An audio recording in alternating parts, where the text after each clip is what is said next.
so young now, so young now. Oh, sorry I'm late. What time do you call this? I said I'm sorry. Well, I hope you've got a good explanation. Oh, Alice woke up feeling so poorly. I thought she was going to be off school. Stop! But I haven't Kathy, finished. you don't need an explanation. You're the boss. I was joking. You know. Oh, yeah, right, thanks. But Biff, on the other hand, better have a damn good excuse. Sorry, mate. It's my alarm clock. Ah, well, I hope Betty didn't see you two rushing here all hot, flushed and breathless. What do you mean? Because if she did, you'll be the talk of the Woolly tomorrow. I hope that's another one of your jokes, Marlon. Of course. Good. Are you actually going to do something with those? Yeah, sure.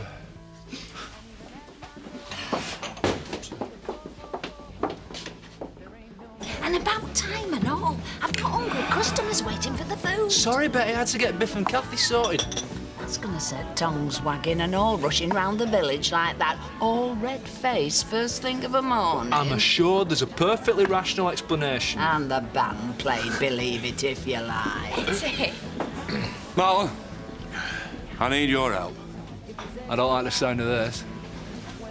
One, baby. You want me to look after Belle?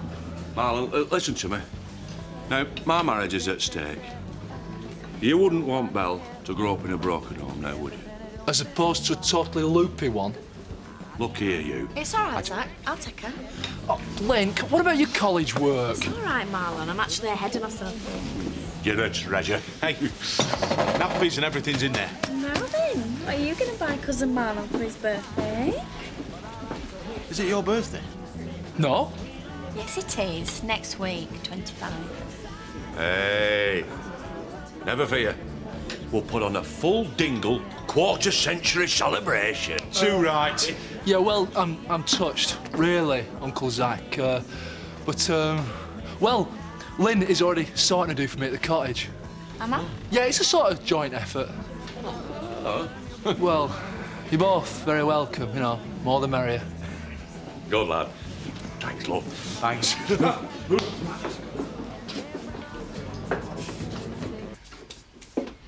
Good news about Andy Hotwood, eh?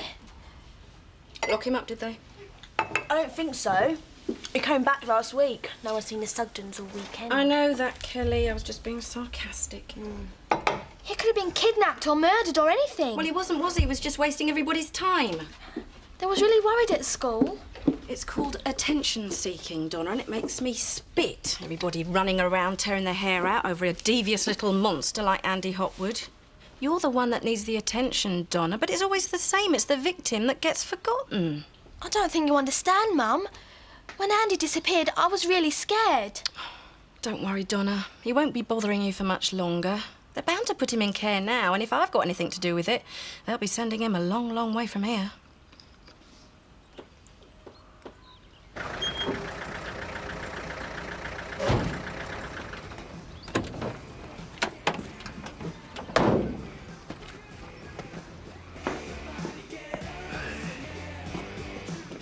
Hey, do I'm with us. Oh, now, lad, you don't want to break it.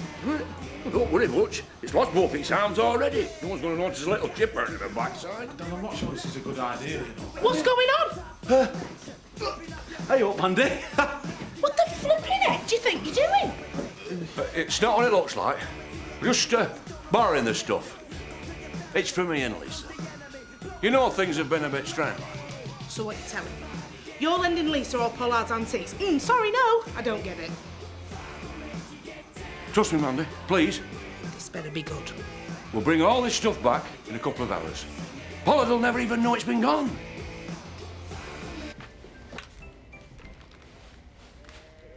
I'm watching that. Andy, talk to me. Tell me what happened. Why did you run away?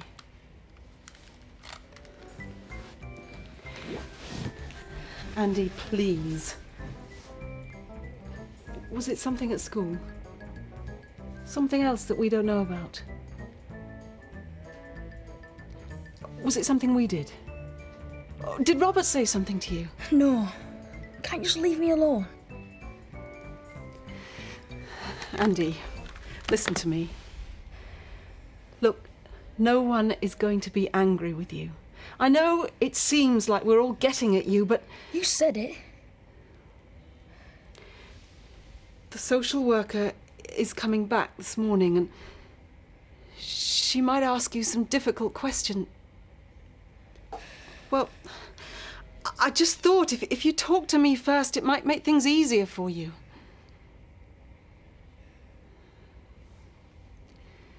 Andy, I don't know how to help you if you won't talk to me. I'm going up to my bedroom. Yes, yes, I'll sort it within the hour. Yeah, of course, of course. Right.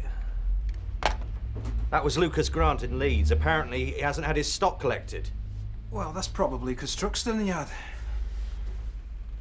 What? Sorry, Chris. I have been trying to sort it out. Sort what out? Would someone tell me what's going on? 3 of our drivers didn't turn up for work this morning. So why didn't you tell me? Because I didn't think anything of it at first, but... I had a phone call last night. Oh, yeah? It were another haulage firm. They were offering 15% over what you're paying me, plus bonuses. Oh, so I should be grateful that you condescended to come into work this morning. Chris! Some of the other lads had calls too. This is Reynolds again, isn't it? So if I needed to ask, I'll kill him. Calm down, Chris. Why? Because I've got some half-baked crook trying to run me out of business? He hasn't got a hope. How do you know? Reynolds used to be a big operator round here, but he's in trouble. And there's no way he can keep this up. Undercutting to customers like Darrow's, as well as paying the kind of rates he offered Pete. That's why I'm sticking with you. Even though you're a mardy git, you've got the cash to take him on. Yeah. Yeah, you might just be right. Your information better be right, Pete. Otherwise, this could be a very expensive way for Chris to go out of business. Hey, that looks grand. Very, stately. Everything set up inside? Dad, this ain't gonna work. Give me one good reason why not. What if Stella comes back early, eh? If she finds out that I've been in there and had her keys, I'll lose my job for sure. Yeah, and if I don't get that money back to the vicar, I'll lose Lisa. Now, you don't want that, do you? Well, no, but... But what? Well, who's gonna believe this is a stately home, eh? And then me and you are them, you know, what's it? Tour guides? Aye.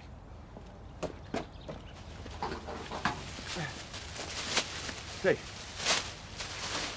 Get this uniform on and comb your hair. I haven't got any hair. Well, flatten your fuzz and be smart about it. So do you think there really is something going on between Biff and Kathy? Nah, of course not. But But what? when Kathy had a go at me, right, for even joking that people might think they were sleeping together, Biff, he looked kind of hurt. Yeah, but if Biff was going to make a play for Kathy, he did it ages ago. Maybe he already has. Maybe they're such good friends, she hadn't even noticed it. I mean, I didn't until just now. Well, we think Cousin Marlon's imagining things, don't we? Yes, we do. Oh, and thanks for landing me with Uncle Zach, by the way. Yeah, well, now you've landed me with the job of organising a party for you. It'll be fine, we'll do it together. Need to find somewhere nice and quiet for Biff to make his move. Wow. Dad, where'd you get these uniforms from? Ooh, you don't want to know, son?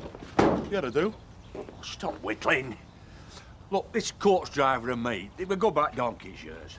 Now, he reckons these American tourists are suckers for anything English and oldie-worldy. Don't believe anything we tell them. Cool. I hope you're right. Right. Now, listen to me, Butch. Listen to me. I'm listening to you. My name is now Nigel. You are Keith. And you are my assistant. Yeah? And we both work for the Emmerdale's Heritage Experience. Have you got that? Yeah. No, wait. How come I'm called Keith? Well, whoever heard of a tour guide called Butch? Huh? Yeah, you're right. Flipping heck, they're early. Quick, Butch! Hey. Keith. Yeah, Keith! Vanish the van! Get back here as quick as you can.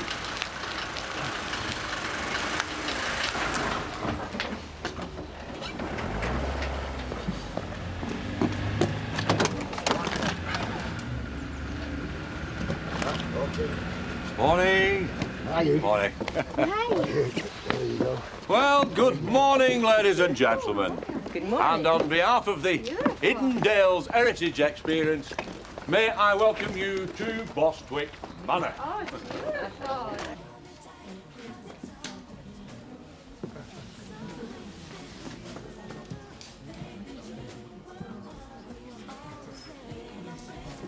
Biff, I can't keep it a secret any longer. Sorry, what are you on about? It's Kathy. What about her? What about her? I thought you'd be the one person to understand. Sorry, Marlon, you've lost me. I fancy a Biff. You? Don't be too hard on me. I know how jealous this must make you feel. Oh, I get it. Marlon, there is nothing going on between me and Kathy, okay? Sorry. But you do fancy her? We're just good friends. So you don't fancy her? No, I don't. That's strange, that. Why is it strange? Well, I fancy her, right? Roy thinks she's a bit of all right. Zoe Tate probably fancies her. Scott Windsor's bound to fancy her, which makes you the only eligible man in the village who doesn't fancy her. And yet, hey, you spend all your spare time chatting her up. Don't you think that's strange? Marlon. Oh! Go cook some burgers. So, is this the drawing room? Oh, yeah, Lady Bostwick loves to draw in here. Yeah, in fact, the entire Bostwick family have always been very artistic. Oh, really? So I guess there's been a lot of famous visitors here, huh? How do you mean famous? Artists, writers. Actually, I was just coming to that. Now, it is a little-known historical fact, but Charles Dickens and... Jane Austen. Jane Austen, both used to come here, yeah, for parties. But surely Jane Austen died in 1817 when Charles Dickens was only 5. Yeah, and he loved her like a mother. In fact, she was the one who gave him the idea to be a writer in the first place when he was out with a little nipper. Did Jane Austen write any of her books here? Lots of them. Which ones? Name one. Pride and Prejudice? Written in this very room. I thought Jane Austen wrote that in a rectory in Hampshire. No, she couldn't concentrate there. It was too noisy, so she used to come over here at the weekends for a bit of peace and quiet. Why does Lady Bostwick have a bird bath in her drawing room? That? Ah, yeah, she uses that as an ashtray. Great sense of humour as Lady Bostwick. I'm looking forward to meeting her. Oh, I'm afraid that won't be possible. You mean she isn't here? Not right now, no. But it said in the leaflet that the Bostwicks still lived here. Oh, they do? Yeah, but you see, Lady Bostwick, well, she's popped out. Isn't that right, Nigel? Well, that's fine. We're happy to wait. See, the thing is, Lady Bostwick is a very, very private woman. But it says here in the itinerary that we were guaranteed to meet a genuine member of the British aristocracy. That's part of the deal. Well, I don't know about that. If we don't get to meet Lady Bostwick, I'm going to phone the tour company right now and make a very serious complaint.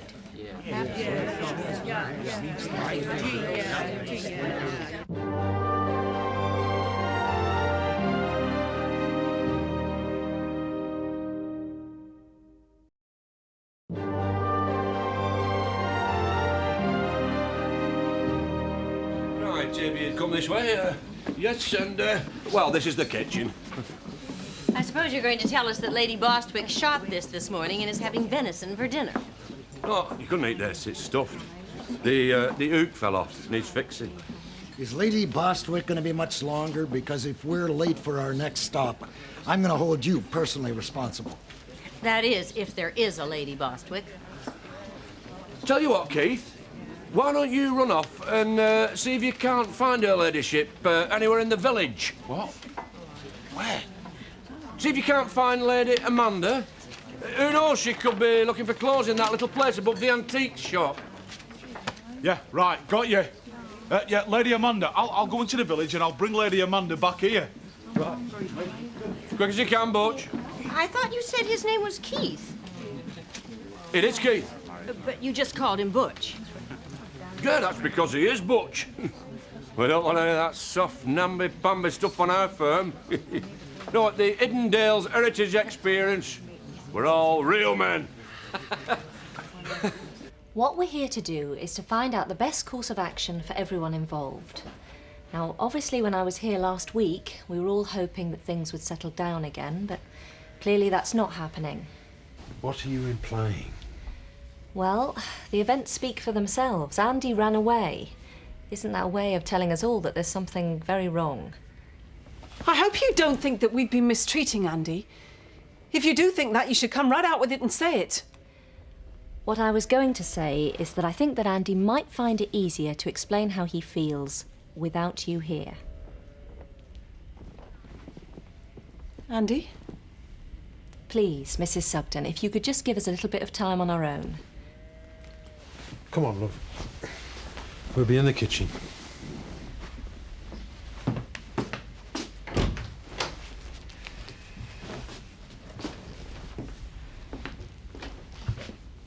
Right, I've had enough of this. Can I use your phone, please, Nigel? No, please, look, just give her ladyship another minute. Where is the telephone? It's in the hall. Right. So sorry to keep you all waiting. When I'm out shopping for clothes, time just passes me by, don't you know? Oh, got a little soiree out at the palace next week. Can't go in these old rags, one. Lady Amanda Boston. Oh, that's my name. So I'm told. Oh, Lila Womack, it's such a privilege to meet you. Herb Castner, Lady Boswick, you can't imagine what a thrill this is. There's so much that we want to ask you. Oh, well, let me take you through the Jane Austen room. I'll answer all your questions in there. Oh, it's so wonderful to meet a genuine member of the British aristocracy. You're so different from what we see in the movies. Oh, don't I know? Don't talk to me about Bally Hollywood. Oh, do you like my paintings? Well done, Keith. Nice one, Nigel. So how about things at school? Have you had any more problems with Donna Windsor? No. She's all right. We're mates. Really? Her mum says that she's scared to go to school because of you. Well, I don't know anything about what Mum says. So if everything's okay at school, how about things at home? Is there anything that you'd like to tell me that you can't say in front of Jack and Sarah?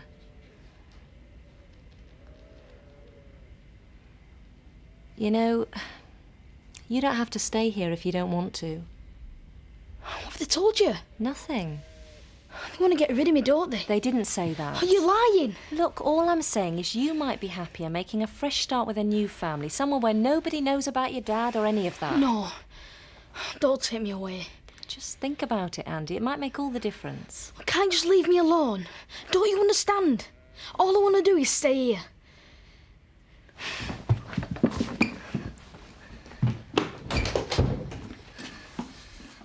I don't want to go away. I want to stay here with you.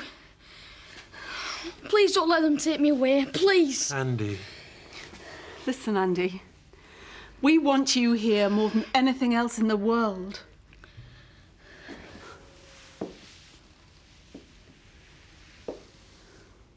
Thank you, thank you.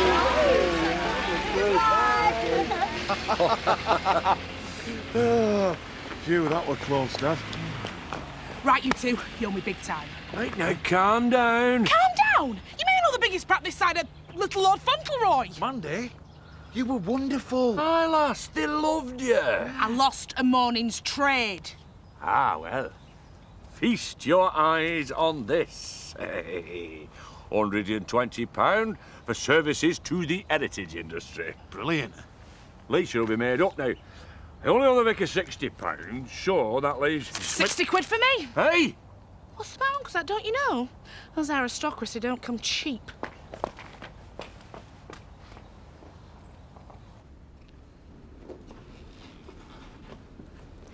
If you'd like to take a seat, please, Donna. What's going on? haven't done anything wrong, have I? No, of course not. It's about Andy Hopwood. Good. When's he going? Well, the thing is, we've made a thorough assessment of the situation and we're planning to recommend that he stays with the Sugdens and that he stays at Houghton Comprehensive. Are you insane? Mrs. Windsor. I'm going to the papers. And I'm going to write to my MP. If you just give me a moment, Mrs. Windsor, please. The thing is, Donna, I didn't want to make any final recommendations about Andy until I found out how you felt about it. Well, the girl's terrified. Or are you too stupid to see what's in front of your nose? Please, Mrs. Windsor, I'd like to hear what Donna has to say. I don't mind.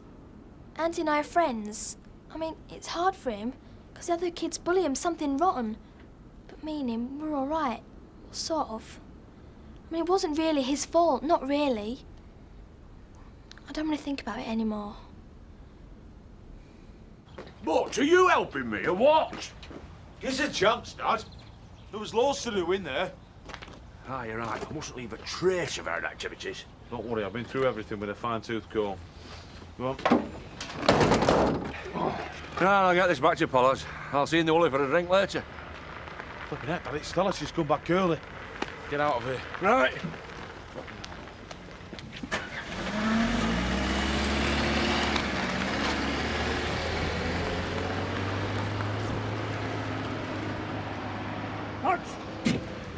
Yes, Eric.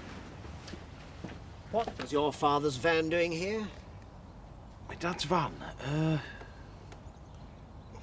I'm warning you, I shall check everything very carefully. If anything is missing, I'll know where to come to, won't I? No, wait, Eric. I've just remembered. Yeah, my dad had a message for me from Lisa. Checking what I wanted for me tea. Butch, Yes, Stella. you're looking very smart.